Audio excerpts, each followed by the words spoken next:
पिछली बार इन्होंने परमराज शर्मा उसको वाइफ डिक्लेयर किया, जी जी उससे डिवोर्स ले लिया। अभी दूसरी पत्नी हो गई इनकी निशा शर्मा। जी। तो पत्नी एक होती है हिंदुओं में या 4 होती है, 5 होती है, कितनी होती हैं? ये बताया जाए मुझे कि हिंदू हम, अगर हम हिंदू कहते हैं अपने आप को। नवलगढ़ का जो सीआई लगा हुआ है, जो एसपी, जो डीएसपी लगे हुए हैं, वो जयपुर तक पहुंच के सिर्फ मुझे धमकाते थे, मेरे बच्चे को, क्योंकि हमारे घर में कोई भी आज तक जो भी शपथ पत्र जितने भी 3 साल से 3 बार में वो उन्होंने सबमिट किए हैं, उनमें सभी गलत हैं शपथ पत्र। एफआईआर लॉन्च है इनके खिलाफ। दूसरा मैंने 494 का लगाया हुआ है, डोमेस्टिक वायलेंस का लगाया हुआ है, जो मुकदमा सब पेंडेंसी में चल रहा है। 2007 में अगर ते डोमेस्टिक वायलेंस फेस कर रहा तो 2009 में फिर से शादी क्यों की? ये इनसे पूछा जाए। ये मेरे फादर के पास आए थे, पैर पकड़ के उनसे। डॉक्टर राजकुमार शर्मा ने हमें घर में कैद कर रखा था, वहाँ से निकल नहीं सकते थे हम। आज 5 साल बाद जब सरकार हटी है तो मैंने हिम्मत जुटाई है। मेरे कुछ पीछे इस तरह वेलविशर लोग हैं। सभी को नमस्कार। मैं डॉक्टर राजकुमार शर्मा, एमएलए नवलगढ़ जो हैं, उनकी विधिक पत्नी हूँ। मैं विधिक पे जोर दे रही हूँ, विधिक पत्नी हूँ उनकी। और उन्होंने आज तक जो भी शपथ पत्र जितने भी 3 साल से 3 बार में वो उन्होंने सबमिट किए हैं, उनमें सभी गलत हैं शपथ पत्र। गलत तथ्यों के आधार पर उन्होंने आज तक इलेक्शन फाइट किए हैं। ये उनका बेटा है अरुणादित्य शर्मा, जिसका उन्होंने कोई जिक्र नहीं किया है। सभी चीज़ों का मैं विधिक रूप से लड़ भी रही हूँ कोर्ट्स में भी, और कोर्ट में जो पिछली 5 साल से कांग्रेस सरकार है, उनको सब केसेस को दबा दिया जाता है, फाइल्स को पेंडेंसी में डाल दिया जाता है, वहाँ कोई सुनवाई नहीं होती है, सीएम से हमें मिलने ही नहीं दिया जाता है। और डॉक्टर राजकुमार शर्मा ने हमें घर में कैद कर रखा था, वहाँ से निकल नहीं सकते थे हम। आज 5 साल बाद जब सरकार हटी है तो मैंने हिम्मत जुटाई है। मेरे कुछ पीछे इस तरह वेलविशर लोग हैं जिन्होंने हिम्मत दी, और मैं आपके सामने आई हूँ पहली बार, क्योंकि इतना त्रस्त उन्होंने किया है, इतना मुझे टॉर्चर किया है मेंटली, और मेरी पूरी फैमिली बर्बाद कर दी है। कितने साल से अलग हुआ? मैं तो पिछले इलेक्शन से अलग हूँ उनसे, 2018 से। 2018 में भी उन्होंने अश्योर किया था कि ये सब जो भी परमराज शर्मा के साथ मेरा है वो मैं ख़त्म करूँगा, उसको नल एंड वॉइड करवाऊँगा। मेरी कोई मैरिज नहीं हुई है, वो मुझे सब ब्लैकमेल करती हैं, इस तरह की बातें उन्होंने करके गुमराह किया हमेशा। शादी कौन से साल में हुई है? मेरी शादी 99 में हुई है। 2008 में डिवोर्स लिया है इन्होंने मुझसे, ये कह के कि मेरे घर वाले आपको सपोर्ट नहीं करेंगे, अगर मेरी मैरिज आउट होती है तो मुझे वो सपोर्ट नहीं करेंगे इलेक्शन में, आप सेक्रीफाइस करो, मैं दोबारा आपसे मैरिज करूँगा। और इन्होंने की भी मेरे से 2009 में शादी फिर से करी है, जिसके मेरे पास सारे डॉक्यूमेंट्स हैं। तो 1999 से पहले अगर इनकी कोई पत्नी है तो मैं चैलेंज करती हूँ, चुनौती देती हूँ, सामने आए वो। 2009 से पहले अगर कोई इनकी मैरिज हुई है तो उसको चैलेंज करती हूँ, सामने आए। अगर कोई इन्होंने फिर भी कोई फ्रॉड कर रखा है तो मैं सपोर्ट करूँगी उस महिला को। लेकिन अगर कोई नहीं है तो इनका जो भी इन्होंने नॉमिनेशन फाइल किया उसको तुरंत प्रभाव से रद्द किया जाए, ये मांग करती हूँ मैं चुनाव आयोग से। मिला होगा उनको क्या कहना?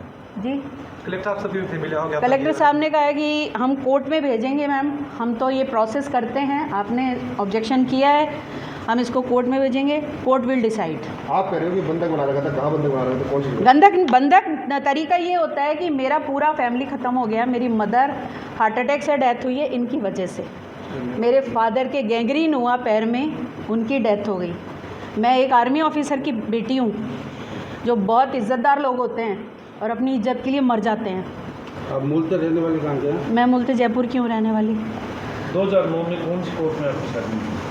2009 में आर्य समाज में शादी हुई है मेरी।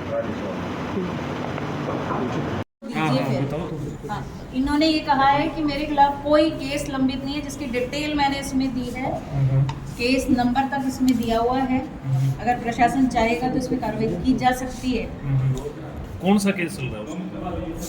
इनके खिलाफ एफआईआर लॉन्च कराई है डॉक्टर शिव गौतम ने। क्या? उनकी जो प्रॉपर्टीज़ थी उन पे इन्होंने कब्जा किया हुआ है जयपुर में। अच्छा। एफआईआर लॉन्च है इनके खिलाफ। दूसरा मैंने 494 का लगाया हुआ है, डोमेस्टिक वायलेंस का लगाया हुआ है, जो मुकदमा सब पेंडेंसी में चल रहे हैं। अच्छा। वो सारे मुकदमे इनको देना चाहिए था, इन्होंने कोई भी नहीं दिया है। ये सब छुपा रहे तथ्य अपने सारे। दूसरा, जिनको पिछली बार इन्होंने परमराज शर्मा उसको वाइफ डिक्लेयर किया, जी जी उससे डिवोर्स ले लिया। अभी दूसरी पत्नी हो गई इनकी निशा शर्मा। जी। तो पत्नी एक होती है हिंदुओं में, या 4 होती है, 5 होती है, कितनी होती हैं? ये बताया जाए मुझे कि हिंदू, हम अगर हम हिंदू कहते हैं अपने आप को, तो क्या पत्नी सबको पत्नी कहा जाएगा क्या? तो फिर लॉ, हिंदू लॉ जो है उसको बदल देना चाहिए, जी जी। हिंदू अधिनियम नहीं रहना चाहिए। आपने मुकदमा दायर कौन सी साल में किया था? मेरा मुकदमा 2007 का है, डोमेस्टिक वायलेंस का, अच्छा अच्छा। और 125 का सीआरपीसी का अभी मैंने पिछले साल लगाया है। पहले भी लगाया था, लेकिन कोरोना की वजह से मेरे घर में 2 डेथ हो गई। जी। मैं डिप्रेशन में थी, बच्चा मेरा डिप्रेशन में था।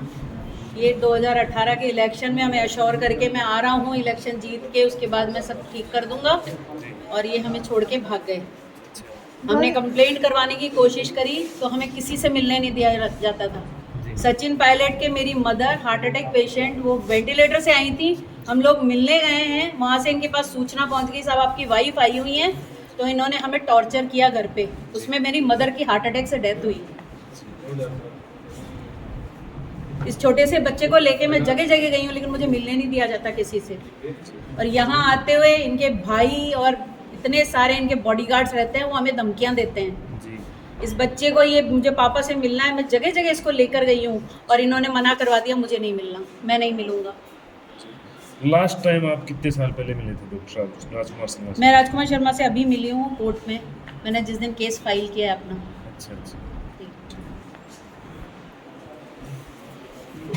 को इस आदमी ने तड़पा तड़पा के मारा है, वो अपनी इज्जत की वजह से मर गए।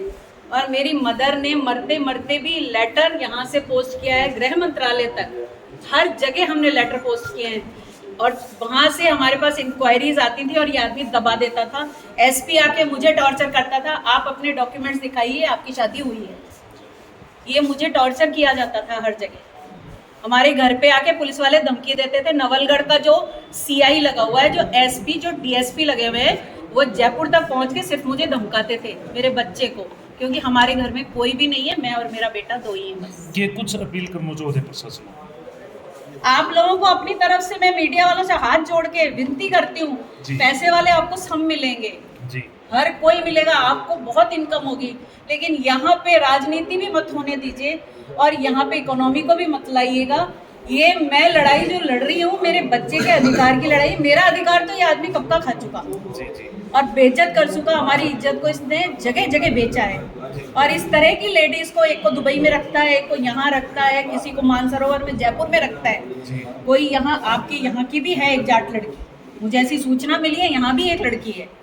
तो इसकी कितनी बीवियां हैं मुझे नहीं पता, इसका चरित्र है क्या। अब के कुछ मांग है तारी प्रशासन? मैं प्रशासन से यही मांग करती हूँ, इनकी तुरंत जो इन्होंने एफिडेविट फाइल किया है उसकी जांच की जाए, बिना जांच के इलेक्शन फाइट ना कर पाए, और मेरा एक भी तथ्य अगर झूठा पाया जाए तो मुझे सजा मिले। मैम एक सवाल है, 2007 में अगर डोमेस्टिक वायलेंस फेस कर रहा तो 2009 में फिर से शादी क्यों की? ये इनसे पूछा जाए। ये मेरे फादर के पास आए थे, पैर पकड़ के उनसे ही विनती करी थी, साहब मैंने गलती करी है, मैं इसी से दोबारा शादी करना चाहता हूँ, वो इनसे ही पूछा जाए। उसके बाद इन्होंने मुझे प्रेशर बहुत डाला कि डोमेस्टिक वायलेंस हम लोग विड्रॉ कर लेते हैं, लेकिन मेरे मदर फादर को हमेशा से डर बना रहता था इनकी आदतों की वजह से। तो उन्होंने ये कहा कि नहीं, इसको चलने दो, मैंने लॉ किया हुआ है, प्रैक्टिस में नहीं करती हूँ, करने नहीं देते ही मुझे, मेरी कहीं जॉब नहीं लगने देते। मैं जहाँ जॉब के लिए जाती हूँ वहाँ से मुझे ना का जवाब मिलता है। मैं PhD हूँ, लॉ हूँ, लेकिन मुझे जॉब नहीं मिला आज तक, करने ही नहीं दिया इस आदमी ने। पैसे के लिए मोहताज किया है। मेरे माँ बाप ने, मेरे फादर बहुत अच्छी पोस्ट पे थे, SBPG GM सिक्योरिटी से रिटायर हुए थे, उन्होंने कभी रिश्वत नहीं ली, वो एक आर्मी वाले थे, उन्होंने कभी कोई पाप नहीं किया अपनी ज़िंदगी में, लेकिन इस आदमी ने उनको तड़पा तड़पा के मारा है, मेरे फादर को, मेरी माँ को और मेरी बहन का भी। मुझे जहाँ तक लगता है वो ये आदमी जिम्मेदार है उसकी। कौन जिम्मेदार है? राजकुमार शर्मा।